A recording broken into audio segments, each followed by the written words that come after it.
Halo semua, kita mau Halo. kita mau ngerjain brief exercise 11.5. Nah, nah di sini kan dia mencari kayak depreciable base-nya berapa. Jadi yang pertama kita tulis dulu.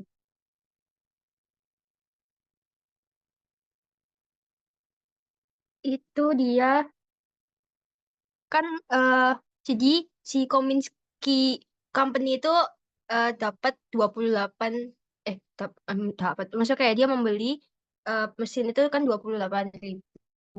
Terus ditambah sama Kominski itu membayar title fees-nya jadi 200.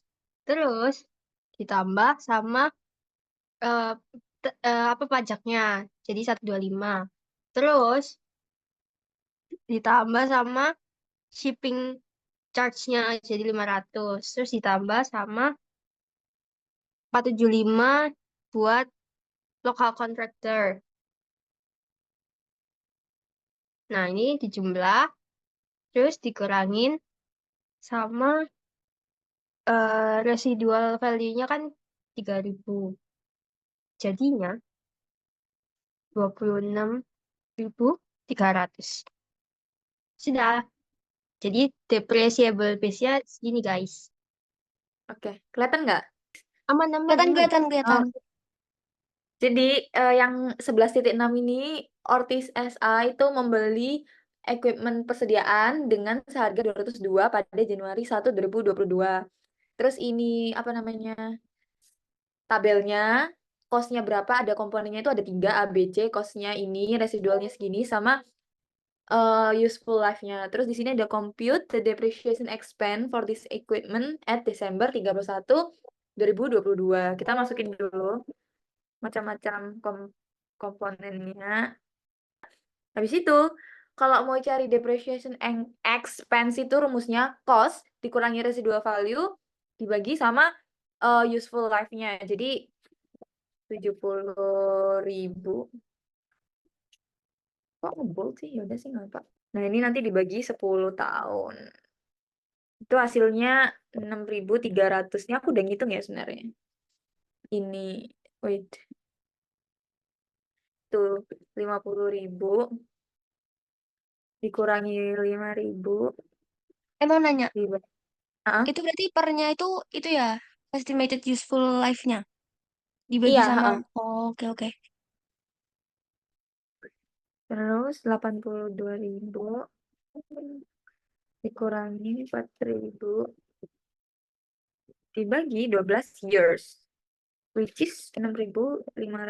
Nah, ini udah totalnya ini. Total. Ini kita totalin aja nih yang di sini.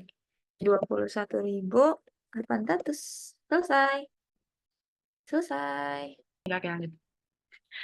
Terus yang berikutnya ada brief exercise 11.7 itu pertama-tama kita nyari dulu annual depreciation expense-nya.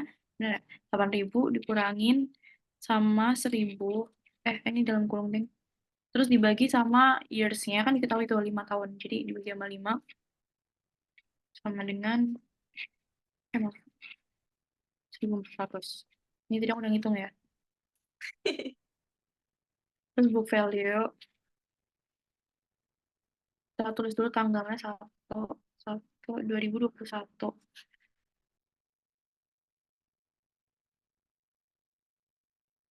8.000 dikurangin sama 2 dikali 1.400. 1.400-nya ketemu dari annual depreciation expense-nya tadi. Berarti, bentar, hitung dulu. 5.200. Terus, debt expense, langsung aja. Yang 2021 itu sama dengan, dari 5.200 tadi, itu dikurangin sama 500, dalam kurung ya. Terus dibagi 2, sama dengan 2.350.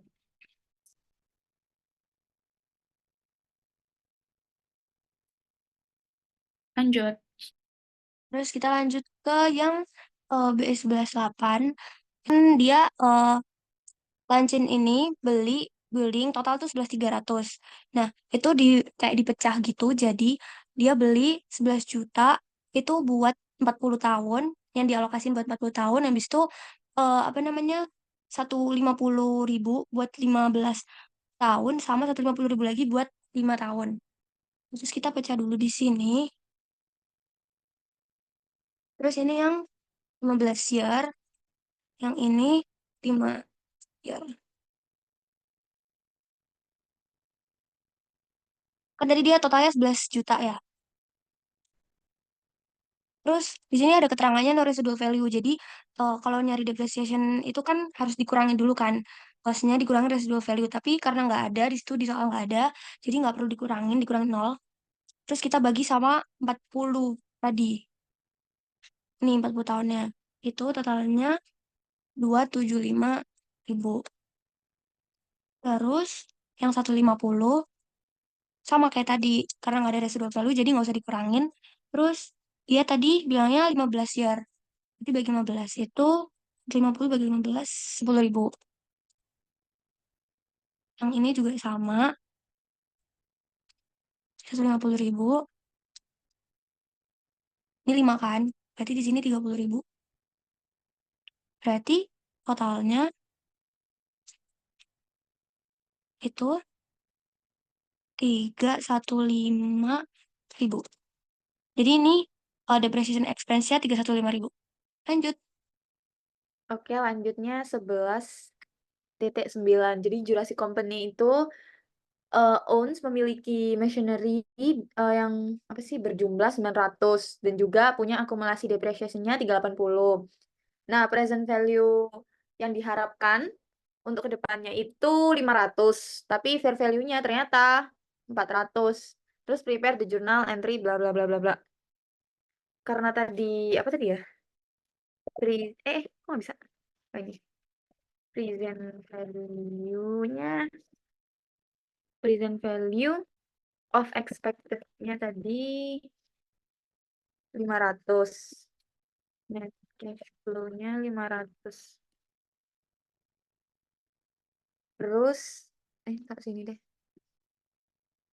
Nah, terus oh, ini tinggal machinery cost-nya 900 ini ntar dikurangi sama akumulasi depresiasi kayak yang TM sebelumnya. Itu kita namanya itu dalam bahasa Inggrisnya tuh carrying amount ya. Aku nggak ngerti bahasa Indonya.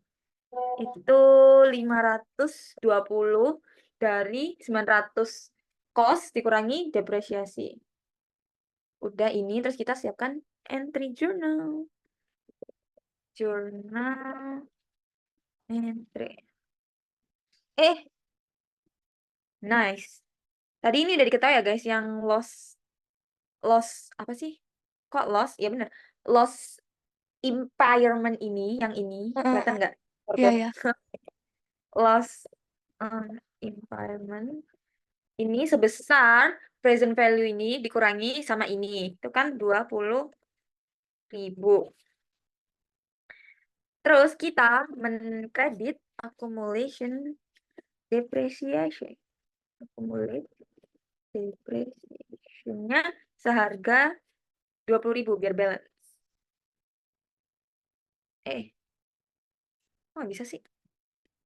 Nah, 20.000 ini dari mana? Ya dari tadi nih, 520 dikurangi 500. Nice. Sudah deh, balance. Next. Oke, selanjutnya ada mau jelasin BE 11.10. Jadi di sini tuh kayak latihan soalnya itu berkaitan dengan penurunan nilai aset atau depreciation. Nah, ini tuh kayak berhubungan dengan persediaan gitu, guys. Jadi yang pertama, kita cari depresiasinya, biaya depresiasi per tonnya berapa.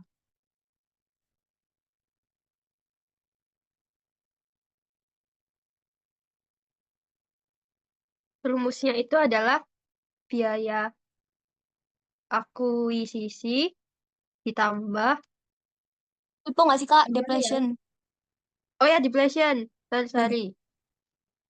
Nah, terus ditambah Loh, nah, ditambah biaya eksplorasinya, terus ditambah biaya pengembangannya, terus dikurangi sama nilai sisa. Terus dibagi sama total unitnya, total unit yang diproduksi. Nah,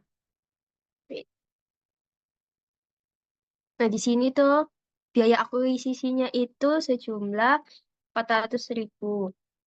Terus ditambah biaya eksplorasinya itu 100.000. Terus ditambah biaya pengembangannya itu 80.000. Terus dikurangi sama nilai sisanya itu 160.000. Terus dibagi sama total unit produksinya sebesar 4.000 ton. Jadinya totalnya adalah 105 per tonnya. Nah, setelah itu kita bikin jurnal. Jurnal pertama itu kita di debit ada inventory-nya. Ada apa? Persediaannya.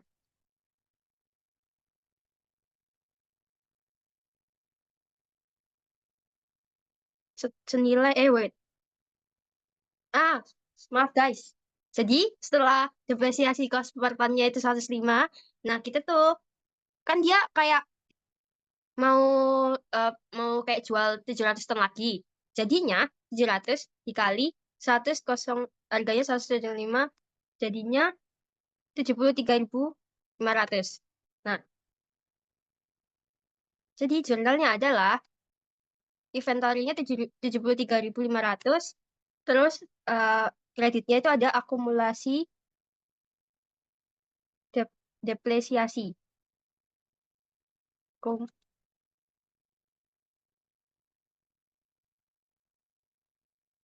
73.500. Sudah. Oke, lanjut yang ke brief 11-11. Dia ini, apa namanya?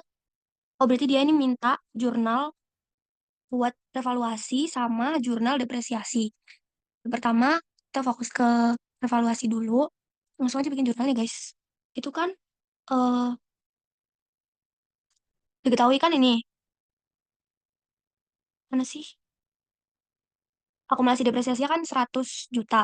Nah, ini kita harus ngehilangin dulu. Jadinya ditaruh di debit. Salah, salah, salah. Itu tadi sebesar 100 juta ya. Ini akumulasi depresiasinya equipment ya. Bentar aku rapiin. Terus eh, di debit karena tadi revaluasi ya. Jadi equipmentnya di debit. Nah, tapi yang dimasukin itu kan tadi di sini eh, ada original cost itu 500. Original cost itu sama dengan book value ya. Terus di sini diketahui fair value-nya 650 sama kayak yang TM kemarin. Jadi kita harus kurangin dulu. 650 kurangi 500. Makanya kita tulisnya di sini itu 150. Gini. Tinggal apa kreditnya itu jadi di revaluasi ini ada gain yang belum di halo masih aman nggak guys? Temenin. Ada apa namanya gain yang berapa menit? 9 menit. Oke, pantesan tadi notifnya makanya aku nanya kalian. Oh. Itu ada gain apa unrealized gain dari revaluasi itu berarti totalnya ini 100 sama 150 jadi 250.000 kok ribu juta. Udah berarti ini kayak gini. Terus selanjutnya kita ke jurnal yang buat depreciation on equipment-nya. Ini eh akunnya kalau apa namanya ngejurnal depresiasi kan depreciation expense pada accumulated session nya equipment. Nah, depreciation expense ini nilainya berapa? Itu tadi ya apa namanya fair value-nya dikurangi residual value itu kan 650 residual value-nya nggak ada jadi dikurangi 0 dibagi sama, ini pakai straight line method, jadi langsung aja dibagi sama 4 years. Itu kan diminai 4 years, jadi 650 juta dibagi 4, itu sama dengan berapa ya? 1,62 500 juta. Terus accumulated-nya sama aja, 1,62 500. Udah deh jadi balance. Terus kita bakal bahas yang exercise 11.2. Ini yang bagian itu yang ABCD ya. Wait.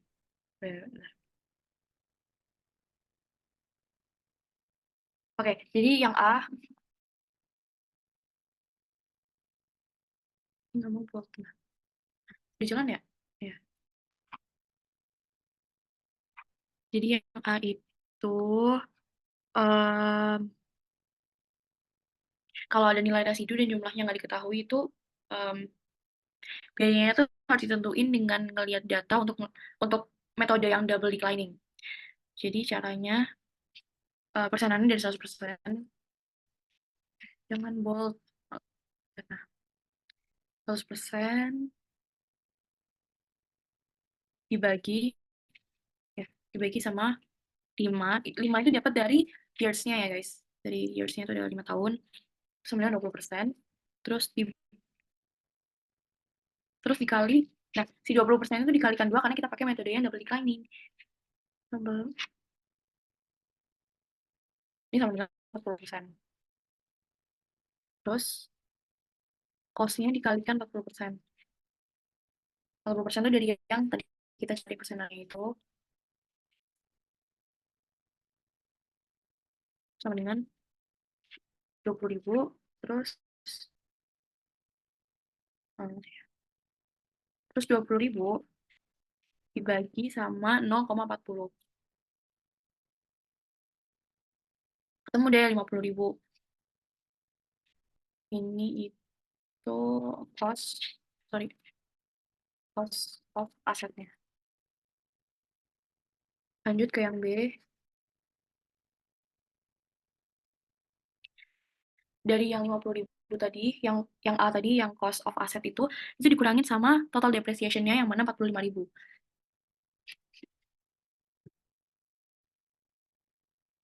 Sisanya 5.000. Ini residual value-nya ya, sesuai sama yang ditanya.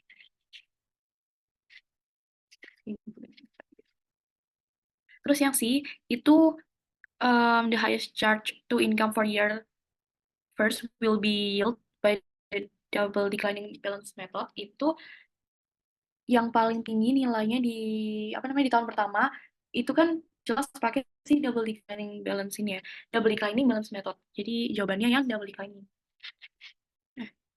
Ya.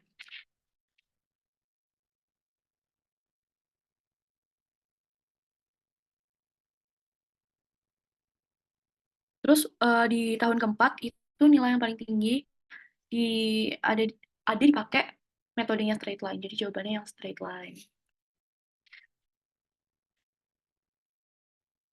Oke, lanjut. Oke, aku lanjutin exercise ini. Yang E, which method will produce the highest book value for the asset at the end? Year 3. Jadi kita harus bandingin ketiga-tiga apa sih? Strategi. Bukan strategi ya namanya, ketiga metode. Yang pertama itu ada straight line. Kok nggak bisa? Kita ngitung yang metode pertama dulu. Oke. Yang pertama di sini ada mana aja? 45. 4599. Oh. Oh.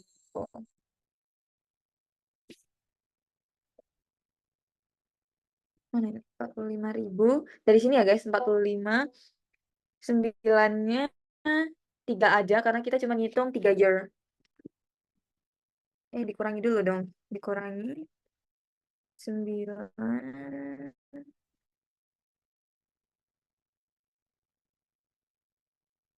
Nah, ini itu berapa ya? 45 kurangin 45 kurangi 27 itu 18.000. 18.000 book value-nya di tahun ketiga, di tahun akhir ketiga. Itu kalau pakai straight line. Terus kalau pakai apa namanya, sum of, ini metode kedua ya, sum of the years digits, itu sama ini 45 keluarga, sama dikurangin tahun-tahun ini, tapi sampai tahun ketiga aja. 15.000 ditambah 12.000 ditambah 9.000. Oke, ini hasilnya berapa ya? 15 tambah 12 tambah 9, 36. 45 kurang 36, 9.000. Ini hasilnya 9.000 di tahun ketiga. Terus metode terakhir itu double declining method. Double, oh bukan sih, double. Oh, salah-salah. Declining balance rate. Apa aja sih? Declining balance itu 45, 20, 12, 7,2. 5.000 dikurangi 20.000 ditambah 12.000 ditambah 7.200. Oke, itu sama dengan 20 tambah 12 ditambah 7,2. 39. 45 dikurangi 39. Itu 5.800 book value-nya. Oke, selesai. Which method will produce the highest book value? Karena ditanyain the highest, berarti kita pakai yang ini. Yang straight line. Terus AF. If the asset is sold at the end of year 3, which method will yield the highest gain or lowest loss on disposal the asset? Ini jawabannya CC. Metode apa yang menghasilkan keuntungan tertinggi di disposal asset? Oh, kalau metode apa yang menghasilkan apa sih ini keuntungan tertinggi? Itu berarti book value-nya pakai yang paling rendah. Pakai metode yang menghasilkan book value terendah. Di sini yang menghasilkan book value terendah itu adalah declining balance method. Jadi ini jawabannya. Selesai. Kemana ini? Ke sini. Oke. Sini aku mau jelasin P11.1 yang bagian A. Di sini tuh kita cari depresiasi dengan eh, straight line method, sum of the years, double declining balance gitu. Terus sini, wait.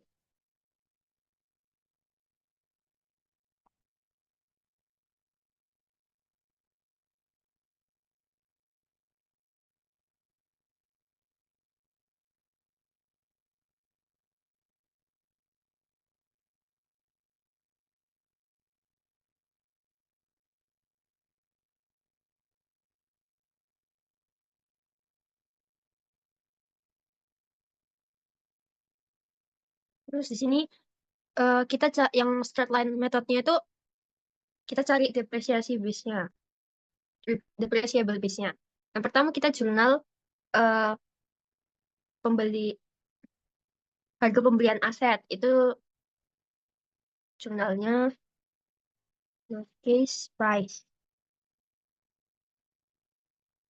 Di sini harganya 85.000. Terus kita eh, kan ini kan ada diskonnya 2%, maka ditulisnya plus purchase diskon.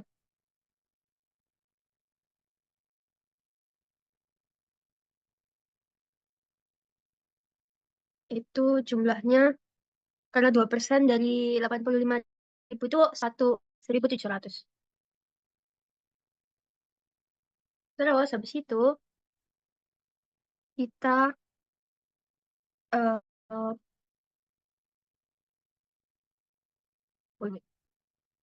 kita tulis jumlah freight in. Freight in itu biaya pengiriman sebesar 800. Terus instalasi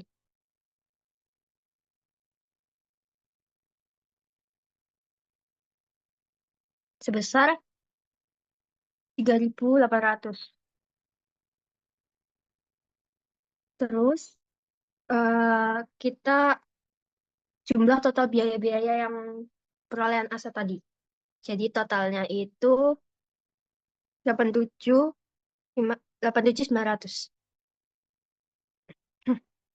Terus kita, kita jurnal nilai sisa aset setelah masa manfaat itu sebesar 1.500.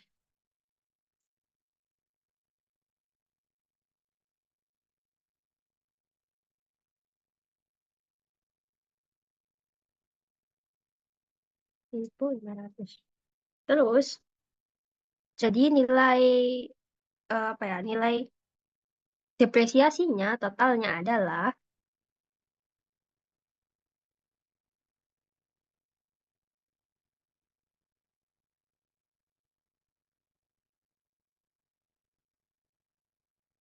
86.400.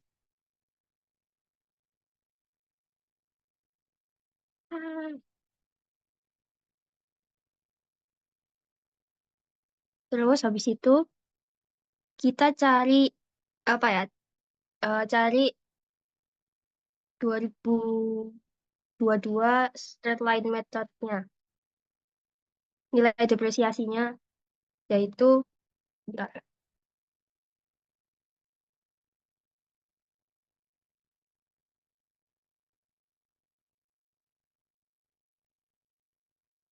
eh, kan depresiasinya kan 86.400 kan jadinya. Terus dibagi sama nilai manfaatnya itu 8 tahun. Dikali sama 2/3 tahun. Jadinya 7.200.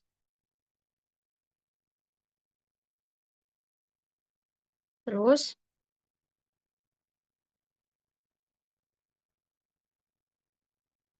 jadi 22, kenapa kenapa 2/3 itu 2/3 itu ini kayak proporsi waktu dari tahun 2022.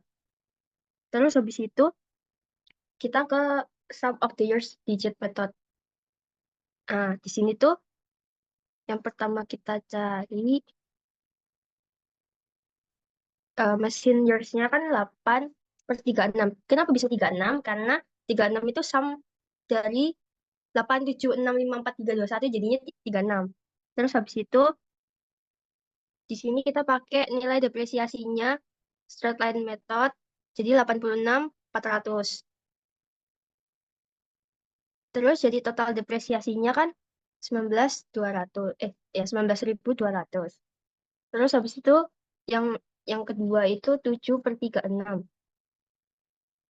dikali 86.400. Jadi 16.800. Ini kenapa 7?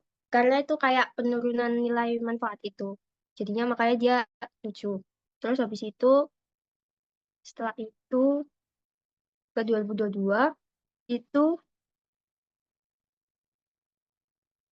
dari total depresiasinya dikali sama entar 19.200 dikali sama 2/3 yang nilai nilai nilai proporsi waktunya. Jadi setara 12.800. Terus buat 2023-nya itu 19.200 dikali sama 1/3. Jadinya 6.400. Terus habis itu yang 2023 yang kedua itu eh, 6 kan apa total depresiasi yang kedua ini kan 16.800. Jadi ini dikali sama 2/3. Jadinya 11.200. Udah. Mungkin, oh belum, belum, belum. Jadi, setelah itu, yang yang 2023 yang pertama sama yang kedua itu kan di total. Jadinya, totalnya adalah 17.600. Selesai. Terus habis itu ini kita langsung aja pakai double declining balance part 2022. Yang pertama, cost-nya dulu dikalikan 25%, dikalikan 2/3. 2/3 itu dari yang tadi udah dijelasin sama Tessa, jadi proporsionalnya tahun 2022. Iya kan, Tess? Tessa Clarksy. Insya Allah. Insya Allah. Amin, amin. Terus, 87.900 dikalikan sama 25% dikali 2/3. Nah, ini hasilnya adalah 14.650 tadi aku udah nyari. Jadi langsung aja nggak usah lama-lama ya. Terus lanjut ke yang yang apa? Yang B. Lanjut.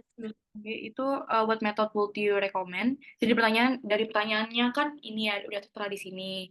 Terus poin pertanyaannya tuh what method would you recommend itu adalah kita ngerekom yang activity method. Gitu deh. Lanjut ke soal terakhir. Akhirnya soal terakhir. Ini kan kita disuruh apa namanya? Cari depreciation expense pakai 3 cara. Straight line, units of output sama working hours. Itu, pertama kita cari yang straight line itu, caranya tadi tinggal dibagi-bagi aja. Itu kan di situ diketahui kalau cost dari equipmentnya 89.000. Ini kita hmm, dikurangi sama residual value kan. Nah, di situ diketahui residual value-nya 5.000, berarti dikurangi 5.000. Nah, udah kayak gini, tinggal dibagi sama years-nya. Years-nya kan 7. Berarti itu sama dengan 89 dikurangi 5 kan 84. 84 dibagi 7, 12.000. Berarti di sini diketahui 12.000 per year. Nah, tapi perlu diperhatiin kalau kan dia mulainya ini tuh di tahun 2022 Juni sampai 2023. Nah kan pas Juni itu kan apa namanya nggak full setahun. Jadi kita harus nyari eh, berapa sih kalau di 2022. Kan dia dimulai dari Juni. Juni itu 7 bulan. Juni, Juli, Agustus, September sampai Desember itu ada 7 bulan. Berarti kita 12.000, maaf 12.000 dikali mana sih? 7/12 itu sama dengan 7.000. Terus yang 2023 kan full, berarti tetap 12.000. Terus kita lanjut ke units of output, itu sama 89.000 dikurangi 5.000 itu, tapi kita apa namanya bagi ke, tadi kan 84.000 ya, dibagi sama units of outputnya, itu 525.000 units. Masalah. Berarti itu sama dengan 0,16 per unitnya. Nah, kita tinggal apa namanya? Terus kan di situ diketahui kalau apa namanya total work apa salah mana sih? Oh ini kalau unit of output di 2010 itu cuma 55.000, berarti dikali ini kita cari di 2022 itu 0,16 dikali 55.000 units itu sama dengan 8.800. Sedangkan di 2023 caranya sama, tinggal kali 0,16 dikali sama 48.000 tadi karena dia cuma 48.000 units di sini di tahun 2003. Itu sama dengan 7.680. Nah, untuk yang working hours caranya sama juga. Dikurangi tadi kan, ini 84.000 tapi dibagi sama hours-nya. Di situ ada 42.000 hours. Itu berarti akhirnya dia dapat 2 per hour. Nah, kalau di 2022 sendiri, karena tadi diketahui mereka working hours-nya 6.000, berarti tinggal dikalikan sama 6 nah, 6.000 sama dengan 12.000. Terus kalau yang di 2023 sama caranya, apa sih? 2023 sama caranya 2 dikali, karena di situ diketahuinya 5.500, berarti dikali 5.500. Totalnya 11.000. Udah deh, jadi ini tuh depreciation expense per tahunnya kalau sesuai dengan eh, metode. Sudah selesai. Aku rapiin. Alhamdulillah. Pertanyaannya itu apa tuh? Apakah depresiasi pada akhir umur ekonomis akan tersedia uang untuk membeli aset baru? Nah, kan depresiasi itu kan alokasi biaya kan, suatu aset selama umur ekonomisnya.